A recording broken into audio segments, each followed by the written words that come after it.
This is the Hot 790 News.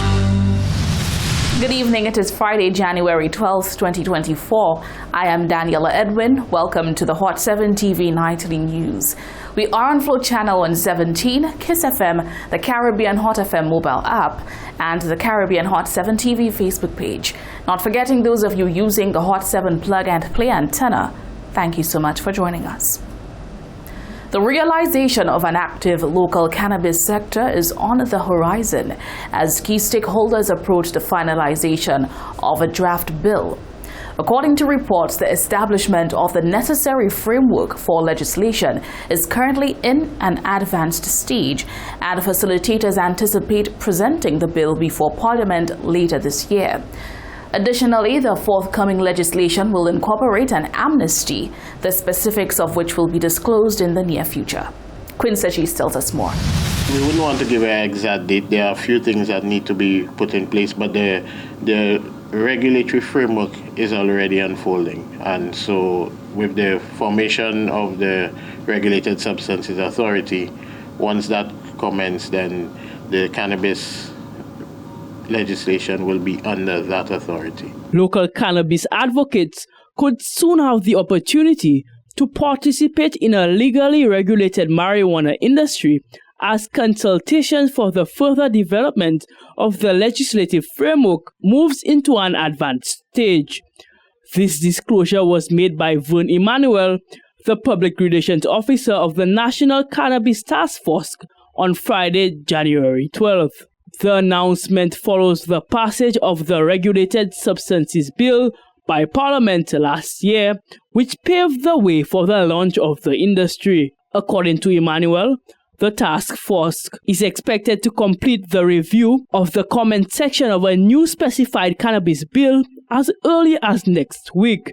Anticipated to be presented before Parliament later this year, the additional legislation will encompass specific regulations for cannabis's medicinal, industrial, and research applications.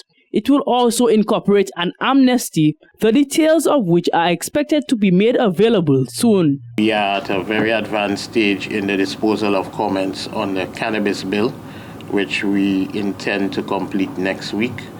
And so by next week, Friday, we should have a completed draft of that cannabis bill, which we would further send out for more stakeholder consultations. We anticipate that we also have the task force has also the steering committee is also working on the regulations for cannabis which go along with the cannabis bill. So St. Lucia's framework, in keeping with our international obligations, is to have a cannabis industry for medicinal, industrial, and research. All right, the bill has some significant areas. That cannabis bill also includes an amnesty. Mr. Emmanuel also addressed some of the areas that the proposed legislation will seek to regulate. Specifically, he tackled concerns raised by some members of the public that a cannabis industry may encourage the indiscriminate use of the drug in public spaces. The Public Relations Officer emphasized that the legislation will ensure that participants engage in such activities with public spaces in mind. Cannabis will also be a product that will have a treatment similar to any other agricultural product, and as such the dispensing of cannabis will have to occur in a manner which is safe. The use of cannabis will also have to occur in a manner which is safe. The smoking control regulations and the public health regulations will remain in place. There will be no smoking of cannabis outside of designated areas. No smoking in public places. Further details surrounding this new development are expected soon. Reporting for the Hot 7 TV News, I am Quinn Sejis. A 23-year-old man has been identified as the victim of a deadly shooting in Babonneau on Thursday night. According to an official police report, the Babonneau police station responded to the incident, which occurred around 8:55 p.m. Upon arrival at the scene, police discovered an unresponsive Dante Settage of Jirakaku with apparent gunshot injuries to the body. Emergency medical technicians from the St. Lucia Fire Service attended to the victim and conveyed him to the OKE hospital. Settage succumbed to his injuries, and a medical practitioner later confirmed his death. Police are appealing to anyone who may have information regarding this incident to contact the Babonneau Police Station at 456-4120 or the Criminal Investigations Department at 456-3770. Alternatively, anonymous tips can be provided by dialing the crime hotline at 555 or by utilizing the RSLPF crime app. This is the second recorded homicide for 2024. In other news, swift action by prison personnel attached to the Bordelais Correctional Facility is credited for averting the escape plans of a repeat offender. According to the prison director, Leonard Terrence, Hanson James, better known as Dirty White, attempted to escape the confines of the penal facility around 10:30 a.m. The convict climbed the razor wire fence before attempting to flee. He was surrounded by members of the Special Operations team before his recapture. This is not the first time that Dirty White has dared to escape the confines of the prison. His first escape from the BCF was in October 2016 by scaling the barbed wire fence. Then he was serving a 4-year prison term for theft and indecent exposure. He was recaptured days later and since then has been serving out his sentence. Terrence adds that neither the inmate nor the members of the Special Operations team, which foiled the escape attempt, sustained any injuries. Charges associated with the offense of attempting to escape custody are expected to be laid against Hanson James. At the time of that attempted escape, Hanson James was having his mandatory recreation when he decided to climb the razor wired fence in an attempt to break free from the facility. Hanson James did a short sprint across the facility, but was immediately surrounded by members of the Special Operations Response Team, who took the inmate down and returned him safely to his cell. Hanson James, as well as the officers, received no injuries.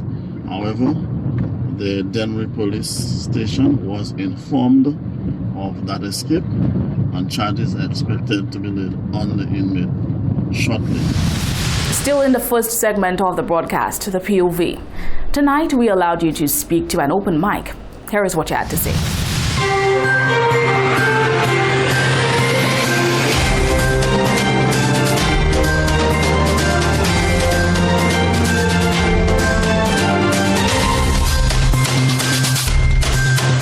I believe there's something nice about St. Lucia, and that something is all the island. And that's a good beginning. For tourists, I believe that we're giving them the sunshine, we're giving them the sea, we're giving them the air. That's a lot, and it doesn't cost that much. Plus, we're giving them the people, the biggest smile in the world, and we must never stop that. I believe we've got a future in tourism, but I also believe we've got to make our own belonging grow. And our belonging is all the vegetables, all the fruits, all the farming. We should dedicate time to make that grow too and stay healthy. That's what St. Lucia likes to do. Stay healthy, St. Lucian people, to make the tourists come and see that we're healthy.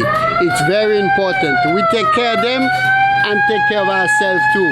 I want to find out from the government what is the hold up on as to the Millennium Highways Road, the cul-de-sac bridge and what have you, because we minibus drivers are suffering very much with the conditions of the road.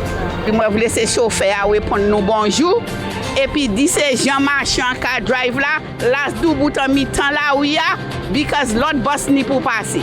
Let's change the music industry. You understand? I find too much satanic music coming out there, and we need to send some positive music.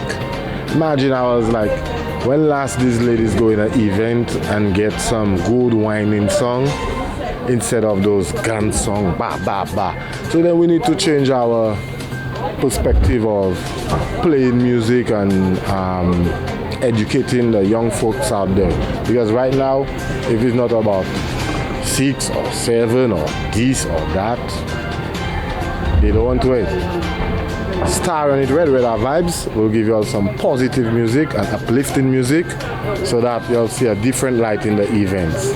Book Radar Vibes. I have a situation where I want the government to help out on a situation there where they raise the price of a passport to $250. I mean, come on, that is very terrible for us because look, my passport expired now and I had paid $80, now I have to pay $250 to get a passport.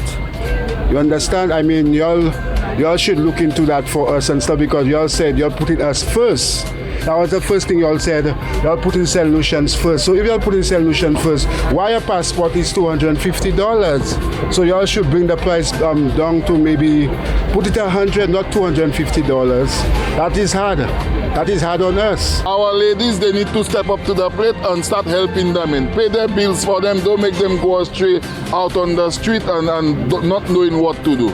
A little help is a good way forward. This year, I would like to see my grandchildren and them prosper, work hard, more hard on their education, and focus on what they're doing. Because I have a young little one that's really playing cricket and interested in cricket, so I would like to see the school could push him, more in his sports, you understand? And I wish my family and my friends, good health.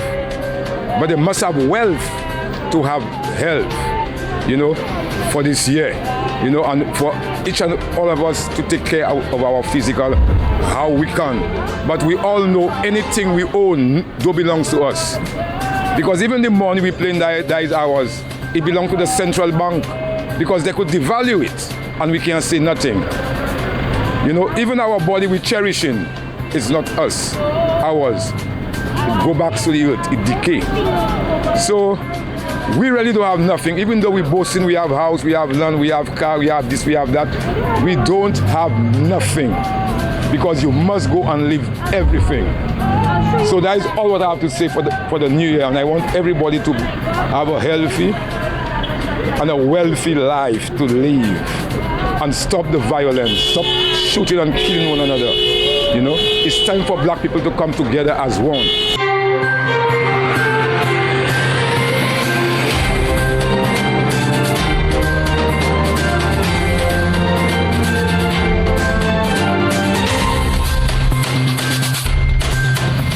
Don't forget to head over to our Facebook and Instagram pages at Caribbean Hot 7 TV to share your thoughts with us. Coming up next, St. Lucians urged to brace for the impact of more inflation in food prices.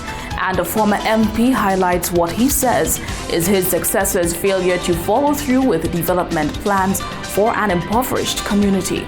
Stay with us for the details to these stories and much more. The broadcast will return in a moment.